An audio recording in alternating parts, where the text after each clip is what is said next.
योऽन्तः प्रविश्य मम वाचमिमां प्रसुप्तां सञ्जीवयत्यखिलशक्तिधरः स्वधाम्नाम् अन्यांश्च हस्तचरण श्रवणत्वगादीन्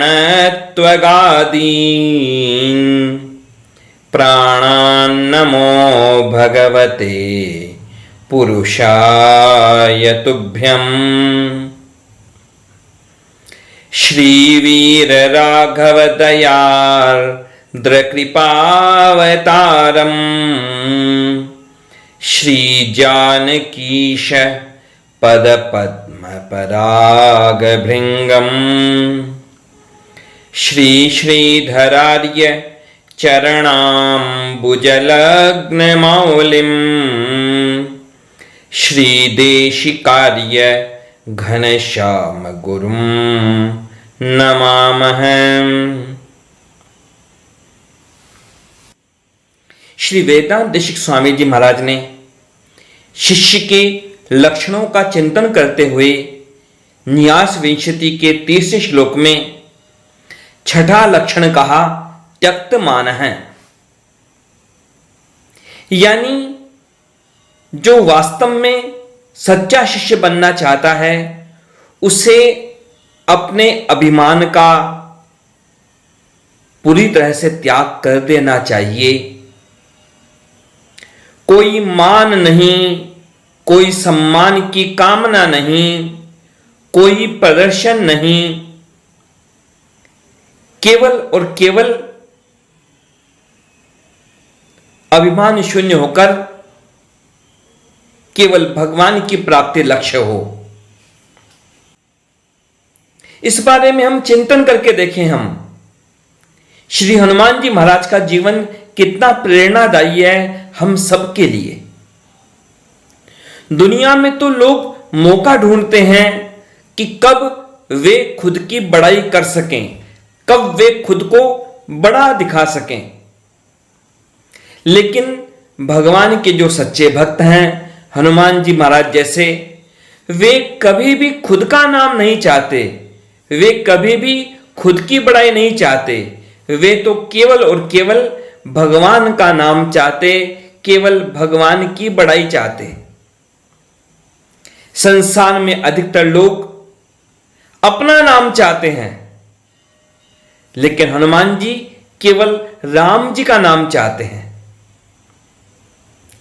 आप देखिए वाल्मीकि रामायण में हनुमान जी जब गर्जना करते हैं वहां सुंदरकांड के प्रसंग में, तो क्या गर्जना करते हैं? वे गर्जना करते हैं बार बार, जयत्यति बलो रामो लक्ष्मणश्च महाबलः राजा जयति सुग्रीवो राघवेणा विपालितः। कि राम जी की जय हो, लक्ष्मण जी की जय हो, सुग्रीव की जय हो। और खुद के लिए क्या बोलते हैं?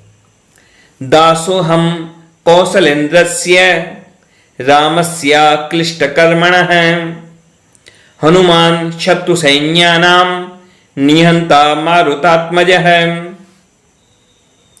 कि मैं तो केवल राम जी का दास हूं।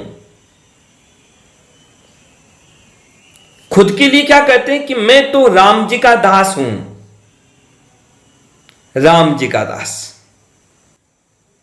रावण की कोई परवाह नहीं है उनको।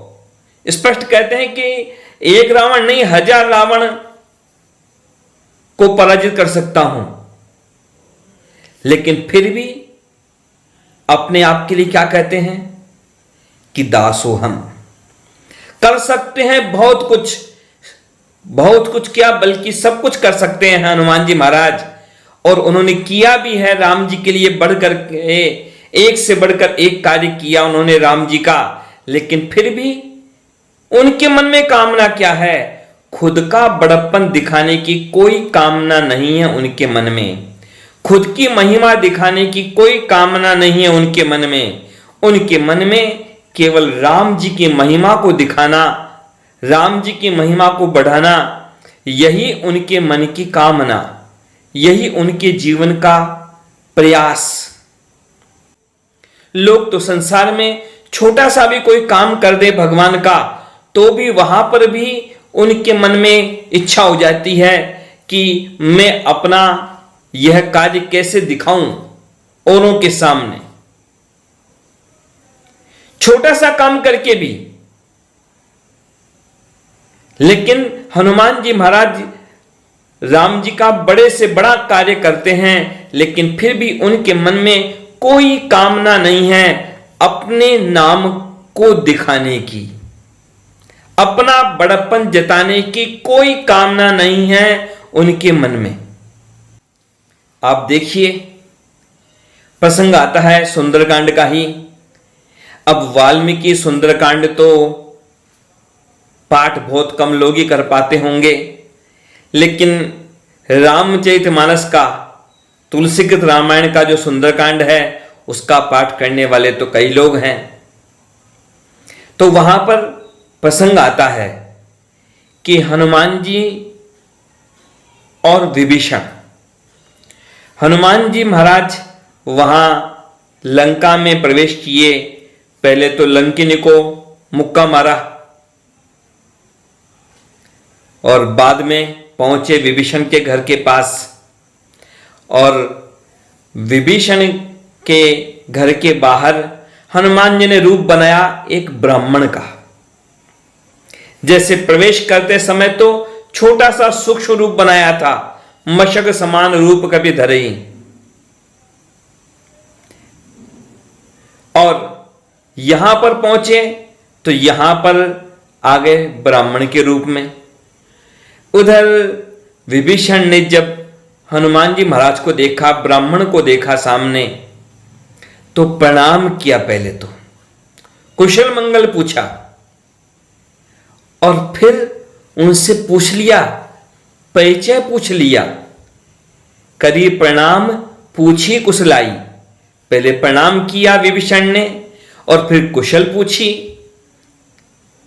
और फिर क्या कहा कि विप्र कहऊ निज कथा बुझाई।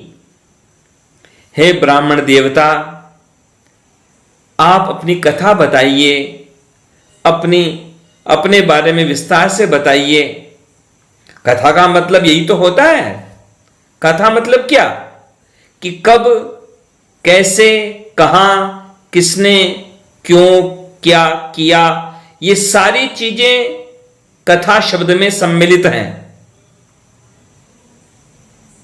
कथा शब्द का जो विस्तार से अर्थ किया जाए तो कथा शब्द का ये सारे चीजें होती हैं। कब, किसने, क्या, कैसे, क्यों। तो पूरा पूछा है कि आप बताइए, अपनी कथा बताइए। और भी पूछ लिया इसी बारे में कि तुम हरिदासन में है कोई, कि आप भगवान के कोई दास होंगे जरूर, कोई न कोई, आप भगवान के कोई परम प्रिय होंगे। मोरे हृदय प्रीति अति होई, कि मेरे हृदय में बहुत प्रेम हो रहा है आपके प्रति। कि तुम राम दीन अनुरागी, कहीं आप स्वयं राम जी ही तो नहीं आ गए। आयहूं मोहि करन बड़ भागी, कि मुझ पर कृपा करने आ गए हों, आप ही राम जी ही आ गए आपके रूप में। विभीषण बड़ा प्रसन्न है और हनुमान जी से बारंबार पूछ रहा है। अब हनुमान जी ने क्या दिया उत्तर? हनुमान जी ने अपने बारे में कुछ नहीं कहा पहले, बल्कि अपनी बात तो हटा ही दी। हनुमान जी उत्तर दे रहे हैं, राम जी की कथा सुनाने लगे। तब हनुमंत कही सब राम कथा, पूछने वाला पूछ रहा है कि आप अपनी कथा बताइए।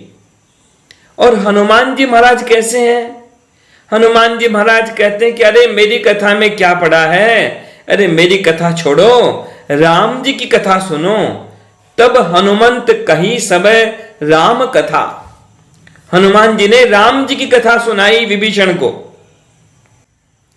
विस्तार से सुनाई सब कथा। तब हनुमंत कही सब राम कथा। अब कोई कहने के लिए ना हो किसी के पास, तो वह अपनी बात से बचता है, अपने बारे में बोलने से बचता है। कुछ छिपाना हो तो बोलने से बचता है अपने बारे में। लेकिन हनुमान जी के पास तो कोई छिपाने की बात नहीं है, और हनुमान जी के पास बताने के लिए कुछ ना हो ऐसी बात भी नहीं है। बहुत है उनके पास कहने के लिए। शंकर सुवन केसरी नंदन, तेज प्रताप महाजगवंदन। हनुमान जी की महिमा ऐसी, बाकी जो अलग अलग जो देवता हैं उन सब की महिमा कभी घटती है, कभी बढ़ती है। कभी किसी युग में किसी देवता का प्रभाव बढ़ता है, कभी दूसरे युग में उसको कोई पूछने वाला नहीं होता है। लेकिन हनुमान जी महाराज, उनकी तो चारों युगों में महिमा है। चारों युग परताप तुम्हारा, है प्रसिद्ध जगत उजियारा। हनुमान जी की महिमा कभी घटी नहीं, उनकी महिमा तो हर युग में आगे से आगे बढ़ती गई, चारों युग। नहीं तो जैसे आप देखिए, सृष्टि बनाने वाले ब्रह्मा जी, सारी सृष्टि ब्रह्मा जी ने बनाई, लेकिन ब्रह्मा जी का केवल एक मंदिर पुष्कर में, पूरे संसार में केवल एक मंदिर, सारी सृष्टि बनाने वाले का केवल एक मंदिर। तो अलग अलग देवताओं की महिमा घटती बढ़ती रही, लेकिन हनुमान जी महाराज की महिमा वो तो बढ़ती ही गई, कभी नहीं घटी। देखिए, लोगों की जो स्थिति होती है, संसार के लोगों की स्थिति बड़ी विचित्र है। संसार के लोगों की स्थिति ऐसी होती है कि उनकी सारी महिमा संसार की चीजों पर निर्भर करती है। संसार के लोगों की सारी महिमा या तो उनके धन में होती है, या उनके पद में होती है, या उनकी बुद्धि में होती है। तो न तो धन स्थिर है, न पद स्थिर है, न बुद्धि स्थिर है। संसार में कोई भी चीज है जो भी, चाहे जो उपलब्धि हो, चाहे जितना कोई बलवान हो, चाहे जितने बड़े पद पर हो, चाहे जितना धनवान हो, लेकिन उसकी हर चीज आज है तो कल नहीं। एक राजस्थान में कहावत आती है कि काजी जी की कुत्ती मरी। कुत्ती मतलब कुतिया। कोई काजी था, काजी मतलब मुगलों के शासन के समय में काजी होता था न्यायाधीश। जैसे किसी गांव का कोई काजी हो, मतलब उस गांव का न्यायाधीश।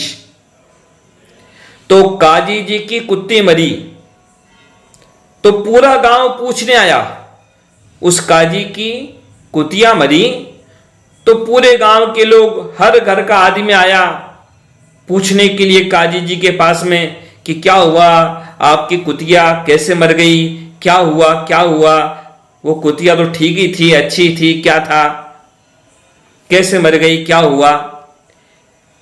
होता है कई बार जब कोई धनवान हो या बड़े पद पर हो, तो लोग उससे परिचय बनाने का मौका ढूंढते हैं, उसके यहां पर जाकर के उससे मिलने का बहाना ढूंढते हैं। तो वो काजी जी की कुतिया मरी, कोई उनका संबंध नहीं था, केवल घर की कुतिया थी, लेकिन वह काजी जी की कुतिया मरी तो काजी से संपर्क बनाने के लिए पूरे गांव के लोग वहां पर हाजिर लगाए हैं। लेकिन क्या हुआ आगे कि आगे काजी जी खुद ही मर गए। आगे किसी दिन तो मर गए, तो अब काजी खुद मर गया, तो अब क्या है, उसका प्रभाव नहीं रहा।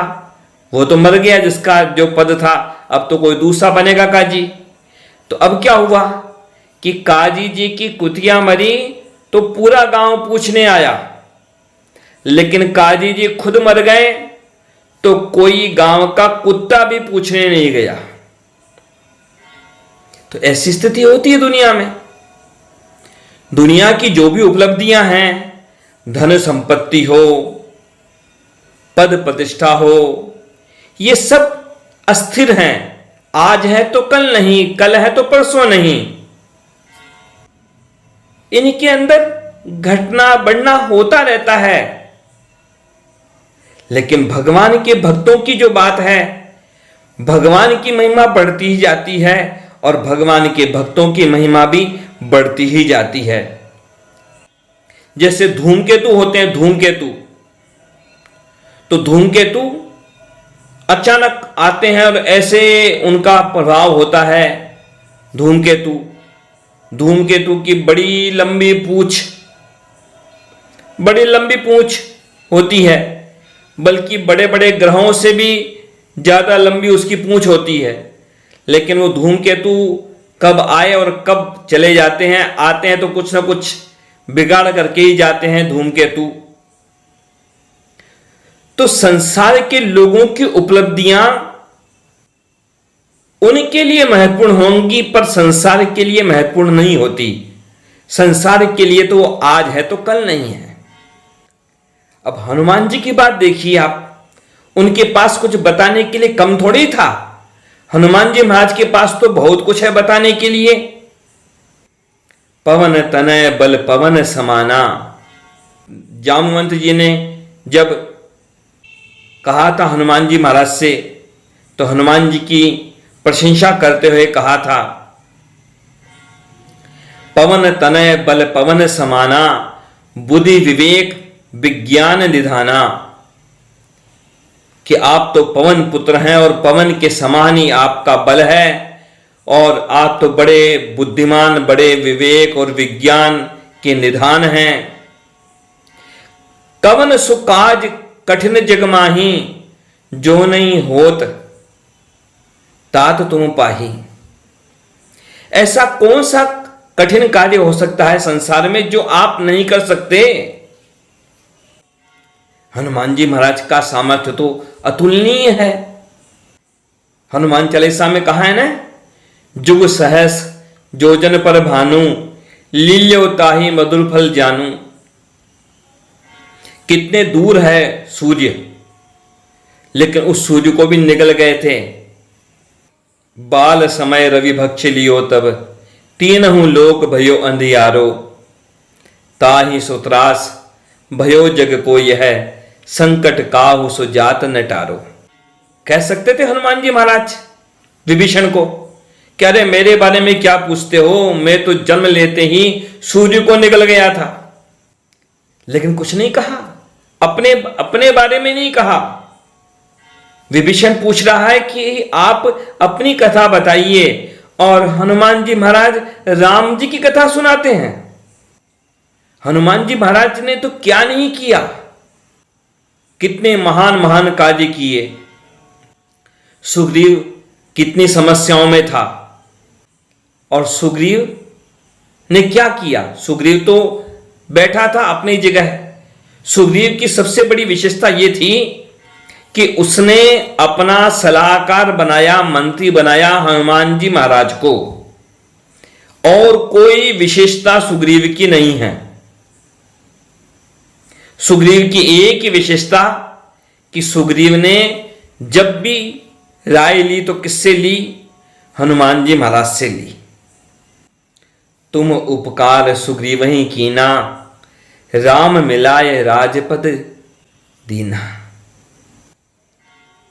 सुग्रीव तो बैठा था पर्वत के ऊपर, राम जी लक्ष्मण जी आए वहां पर्वत के समीप में, और बाद में तो स्वयं हनुमान जी महाराज गए थे और राम जी को लक्ष्मण जी को लेकर के पहुंचे सुग्रीव के पास।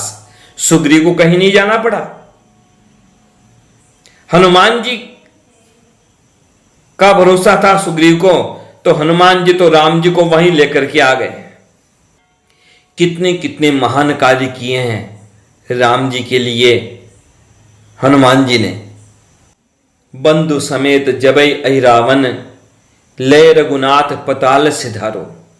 अहि रावण राम जी को लक्ष्मण को, राम जी लक्ष्मण जी दोनों को उठा के ले गया था और अपने कारागार में डाल दिया था। लेकिन हनुमान जी महाराज वहां पहुंचे और हनुमान जी महाराज राम जी को लक्ष्मण जी को बचा करके लाए वहां से, अहि रावण को मार करके। जो राम जी सबको बचाते हैं उनको हनुमान जी बचाते हैं। लक्ष्मण जी के जब शक्ति लगी, संजीवनी बटी लेकर कौन आया, बल्कि पर्वत ही उखाड़ ले आए हनुमान जी महाराज। तो जो हनुमान जी के द्वादश नाम हैं उनमें उनका नाम है एक लक्ष्मण प्राणदाता, लक्ष्मण जी को प्राण देने वाले। जब राम जी लक्ष्मण जी और बल्कि पूरी की पूरी सेना ही जब नागपाश से बंध गई थी, उस समय के अंदर हनुमान जी महाराज लेकर के आए गरुड़ जी को और बचाया था। कितने कितने कार्य किए हनुमान जी महाराज ने, लेकिन फिर भी इतनी बातें बताने की है उनके पास, लेकिन फिर भी वो कुछ नहीं बोलते अपने बारे में।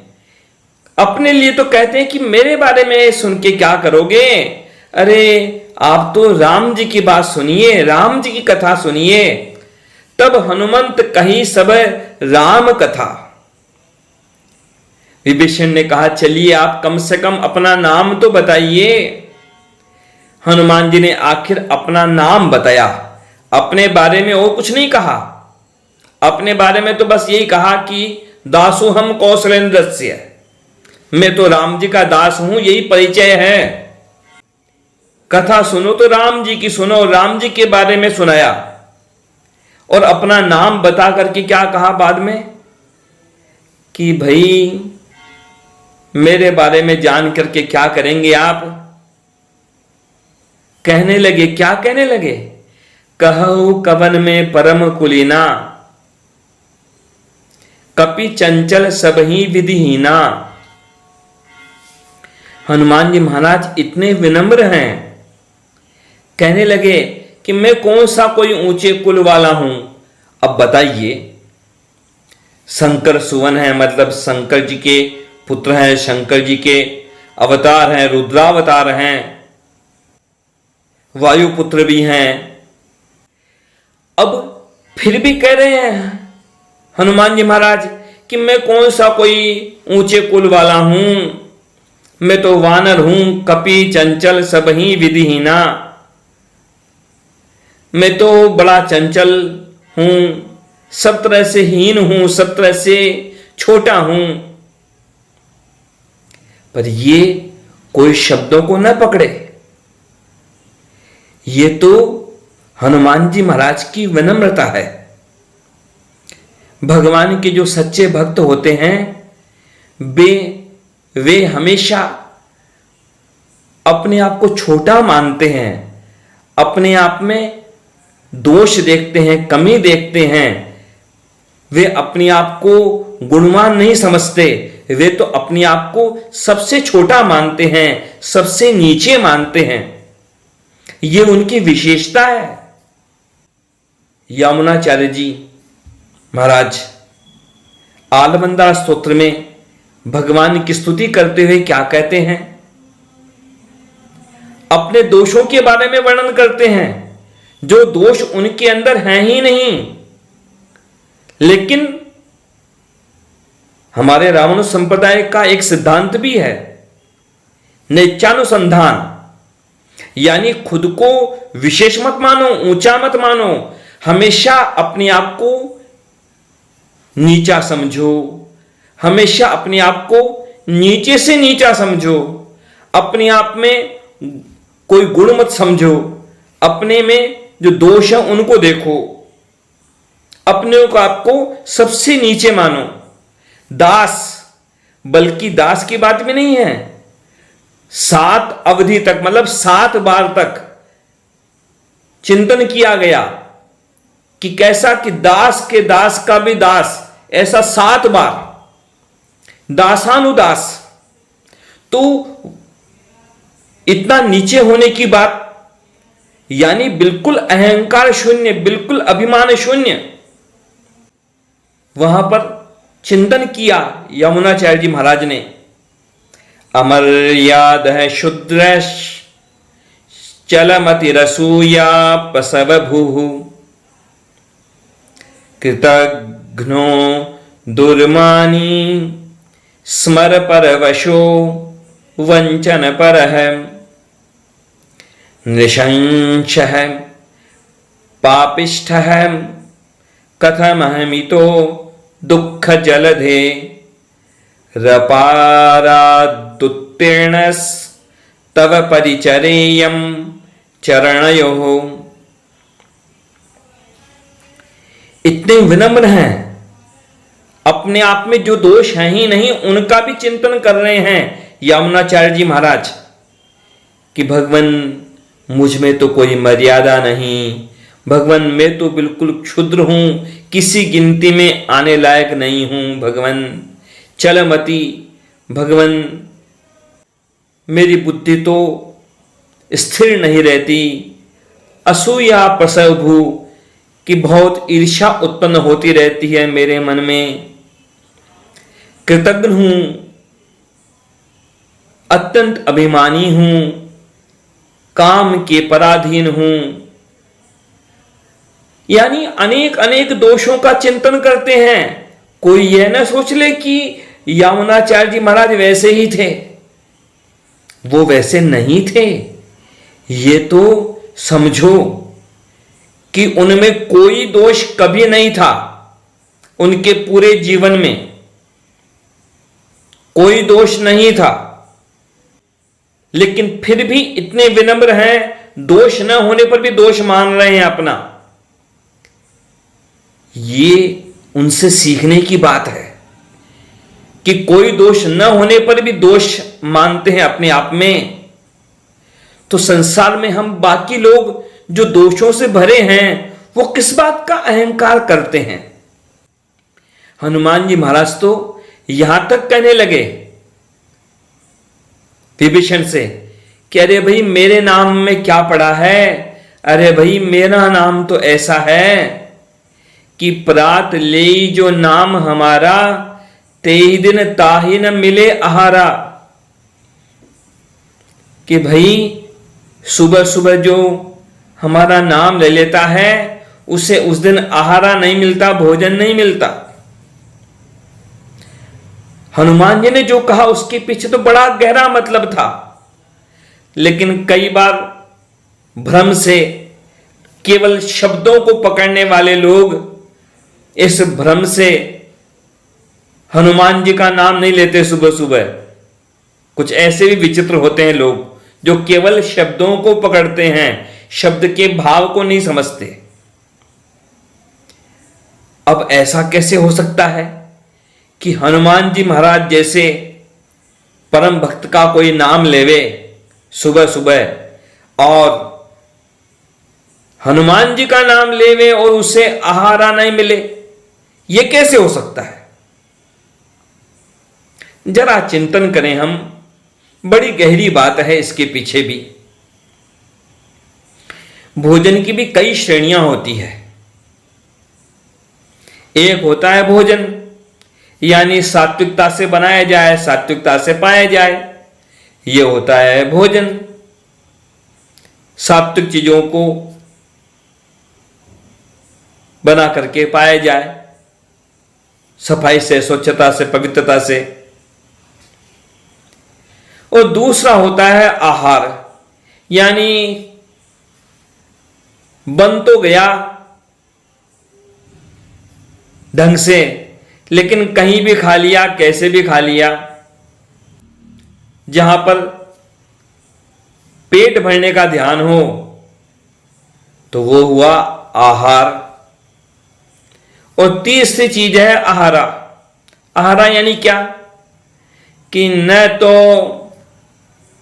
पेट की परवाह, न स्वच्छता की परवाह, न सात्विकता की परवाह, केवल जीभ के लिए जो खाएं, जीभ के स्वाद के लिए कुछ भी राजसिक तामसिक शाकाहार मांसाहार कुछ भी खाया, कैसे भी खाया, वो हुआ आहारा। लेकिन इन तीनों से हट करके एक चौथी श्रेणी और भी है। भोजन, आहार और आहारा, इन तीन से हट करके एक चौथी श्रेणी और भी है। चौथी श्रेणी कौन सी है? कि प्रसाद। कब बनता है प्रसाद? कब कोई वस्तु प्रसाद बनती है? कि सात्विकता से बनाई भी जाए और सात्विकता से बाद में पाई भी जाए, लेकिन सीधे बनाया और पाया ये नहीं। पहले सात्विकता से सात्विक चीजों को बना करके और फिर भगवान को समर्पित किया जाए, भगवान को भोग लगाया जाए, तब वह वस्तु बन जाती है प्रसाद। और निश्चित बात है, जो भी व्यक्ति सुबह सुबह लेगा नाम हनुमान जी महाराज का, तो उसे भोजन आहार और आहारा थोड़ी मिलेगा, उसे तो फिर भगवान का प्रसाद ही मिलेगा। इसमें क्या संदेह हो सकता है? हनुमान जी बड़े विनम्र हैं। वे तो बस भगवान की महिमा दिखाना चाहते हैं, भगवान का नाम चाहते हैं, अपना नाम बिल्कुल नहीं चाहते। वहां वाल्मीकि रामायण में तो प्रसंग आता है कि हनुमान जी महाराज गर्जना करते हैं वहां सुंदरकांड के प्रसंग में, और राम जी की जय, लक्ष्मण जी की जय, सुग्रीव की जय बार बार बोलते हैं और अपने आप के लिए बोलते हैं कि मैं तो राम जी का दास हूं, हनुमान मेरा नाम है। लेकिन यहां रामचरितमानस में गोस्वामी तुलसीदास जी महाराज ने बड़े सुंदर ढंग से वर्णन किया कि यहां पर हनुमान जी महाराज चाहे लंकिनी से मिले, चाहे विभीषण से मिले।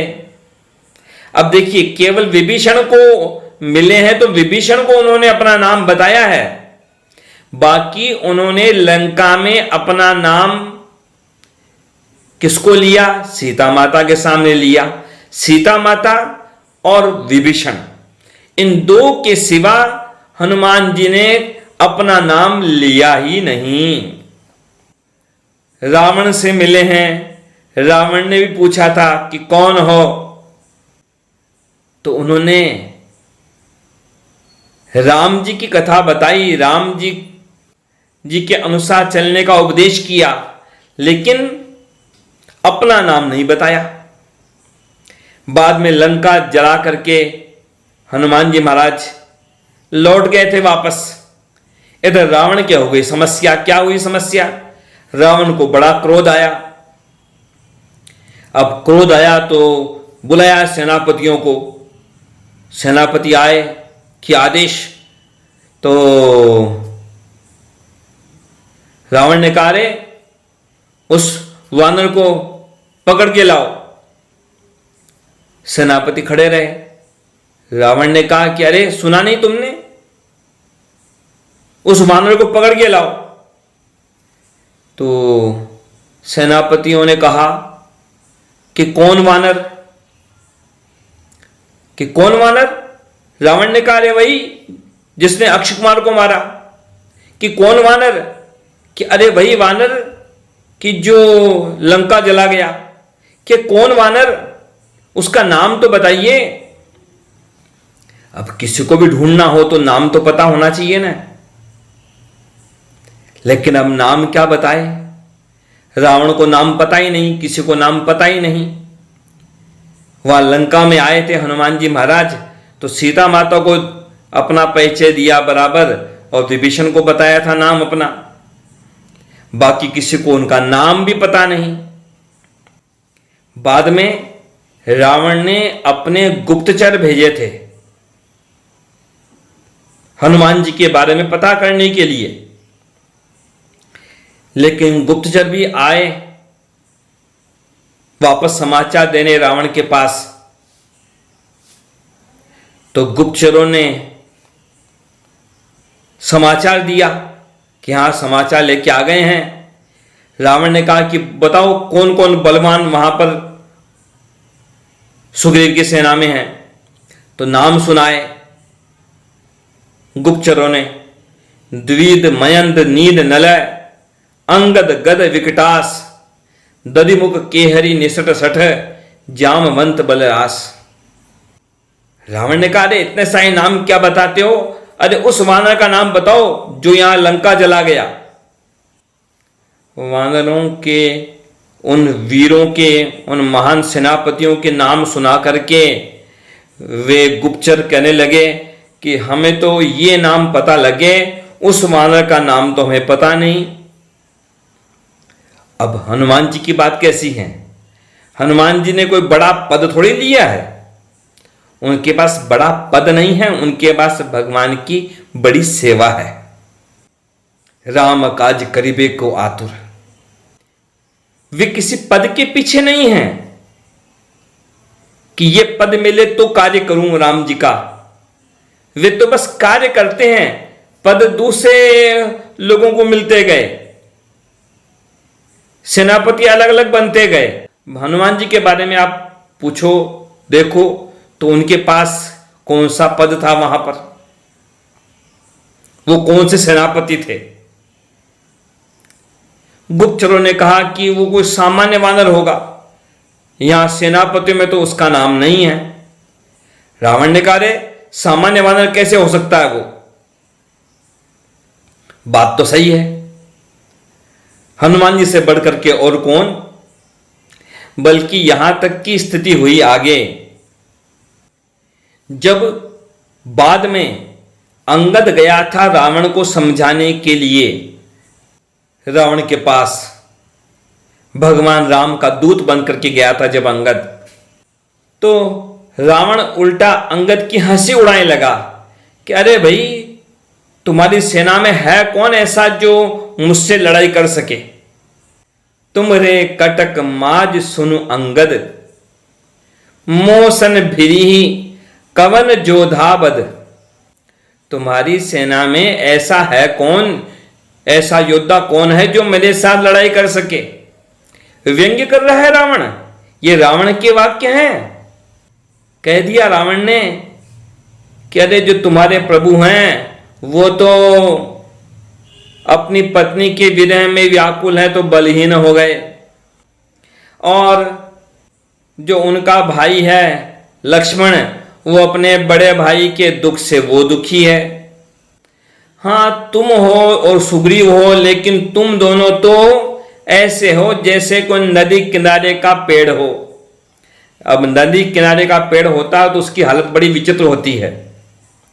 नदी के किनारे का कोई पेड़ भले ही खूब बड़ा दिखाई देता हो, लेकिन उसका ठिकाना नहीं होता कुछ भी कि वह कब तक वह खड़ा रहेगा। पेड़ बिल्कुल अच्छा दिख रहा है पेड़, लेकिन नदी का जल उसकी जड़ों के पास की मिट्टी को काटता जाता है, तो बड़ा सारा पेड़ भी कभी भी गिर सकता है नदी के किनारे का पेड़।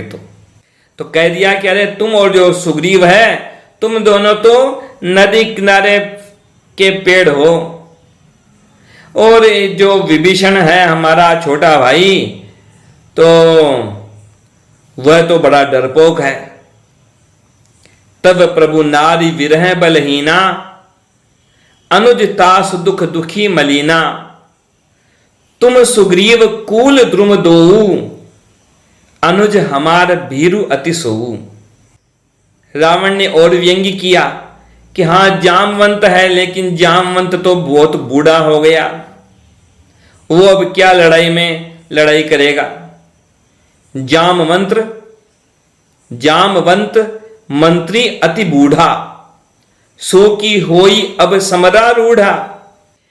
और कहा कि नल और नील हैं, बलवान तो हैं लेकिन बल कम है, शिल्पी कर्म ज्यादा जानते हैं, पुल बनाना जानते हैं।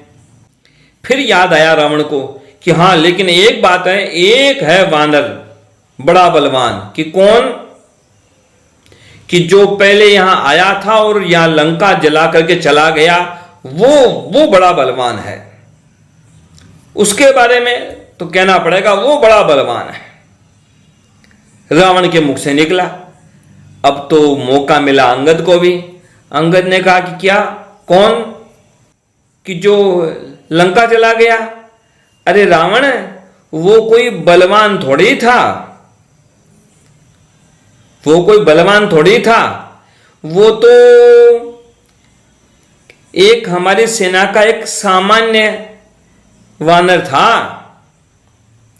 यहां पर अंगद जानबूझ करके यहां पर सामान्य दिखाना चाह रहे हैं रावण की हंसी उड़ाने के लिए, क्योंकि रावण व्यंग्य कर रहा था तो उसके बदले उन्होंने व्यंग्य किया। अंगद ने कहा अरे वो तो केवल एक तेज भागने वाला एक साधारण वानर था हमारी सेना का, जो अति सुभट सराह्यो रावण सो सुग्रीव केर लघु धावन, कि जिसकी तुम बड़ी प्रशंसा कर रहे हो वो तो सुग्रीव की सेना का एक सामान्य वानर था, वो कोई बड़ा बलवान नहीं था।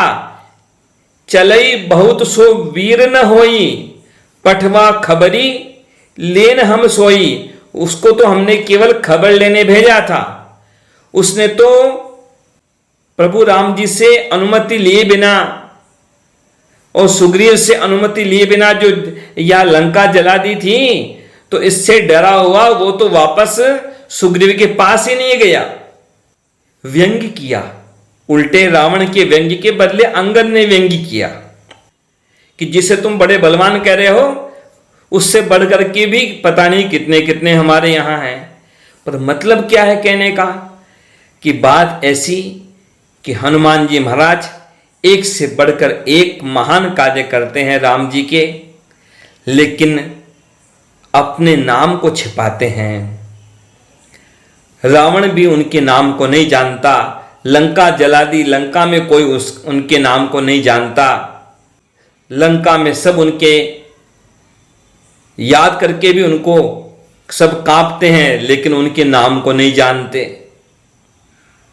हनुमान जी महाराज की बात ऐसी, इतने सामर्थ्यवान, इतने महान कार्य किए, पर वे कभी अपना नाम नहीं चाहते, अपना सम्मान नहीं चाहते। वे तो राम जी का नाम चाहते और राम जी की महिमा गाना चाहते और राम जी के बड़प्पन को दिखाना चाहते और राम जी की महिमा को ही दिखाना चाहते।